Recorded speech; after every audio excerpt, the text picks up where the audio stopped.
Viewers, நாங்களோட Lakshmi. நீங்கள் பார்த்துட்டு இருக்கிறது 0 லக்ஷ்மி. டே பை டே ஏதோ ஒரு சின்ன விஷயம் நமக்கு கணிக்கிறோம். அது மாதிரி ஒரு அழகான விஷயம் தான் 7ஆம் தேதி ஸ்ரீனியோட போஸ்ட் இது. ஸோ இந்த பேக்ரவுண்ட் பார்த்திங்கன்னா, நான் இன்றைக்கி ஓனர் அவர் பேசிகிட்டு இருக்கும்போது அவரோட சுவரோட பேக்ரவுண்ட் பார்த்தேன். அந்த வாலோட கலர் தான் இது. நான் மறுபடியும் ஒருக்கா ஜூம் பண்ணி இந்த பிக் காட்டுறேன். ஸ்ரீனிது இப்போ பாருங்கள், இந்த பிக் தான் வந்து இன்றைக்கி ஹவுஸ் ஓனர் பேசிகிட்டு இருக்கும்போது அவரோட பேக்ரவுண்டும் இருந்தது. ஓகேவா? ஏன்னா 8ஆம் தேதி தான் காவேரி வீடே அங்கே ஷிஃப்ட் ஆகுறாங்க. ஆனால் அதுக்கு முன்னாடினாலே விஜய் போயிருக்காரு. எனக்கு தெரிஞ்சு முன்னாடியே அவர் போய் எல்லாம் அந்த வீட்டை ரெடி பண்ணியிருக்காருன்னு நினைக்கிறேன். ஸோ சர்ப்ரைஸ் கொடுக்குறாரு. அதான் சேட்டை பண்ண போகிறாரு ஹீரோ அப்படிங்கிற மாதிரி தானே ரைட்டரும் இந்த இடத்துல போஸ்ட் கொடுத்துருக்காரு.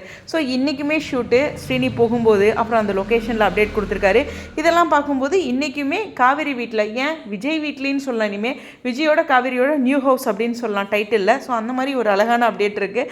ஸோ எனக்கு தெரிஞ்சு விஜயோட சேட்டை அப்படிங்கிறதுனால, அந்த கான்செப்ட் அப்படிங்கிறதுனால, இது வந்து எப்படி சொல்கிறதுனா, அவங்களுக்கு முன்னாடி அந்த இடத்துல அவர் குடிபெயர்ந்திருப்பார். அப்புறம் இவங்க அங்கே போயிட்டு அச்சோ இன்னும் இவர் வந்து இருக்காரு அப்படின்ட்டு உள்ளுக்குள்ளே காவேரிக்கும் கங்காக்கெலாம் சந்தோஷம் இருக்கலாம். பட் ஆனால் வெளியில் அம்மாவுக்கும் யமுனாவுக்கும் கொஞ்சம் ஷாக் இருக்கும். ஸோ கண்டிப்பாக நாளைக்கு நமக்கு வேலண்டைன்ஸ் டேக்கு ஒரு ஸ்பெஷலான விஷயம் இல்லை அப்படின்னாலும் இந்த மாதிரியான அப்டேட்ஸ்லாம் கண்டிப்பாக ஒரு ஆறுதலாக இருக்கும்னு நினைக்கிறேன். அது மட்டும் இல்லை, ஒரு ஆஃபீஸ் ட்ராக் வந்து மாதத்தோட முதல் நாளே ஷூட் எடுத்தாங்க.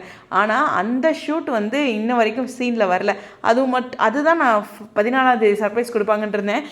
Nivin scene unexpected. ஸோ பார்ப்போம் என்ன நடக்குது. உங்களுடைய கருத்துக்கள் ஸ்டேடியம்.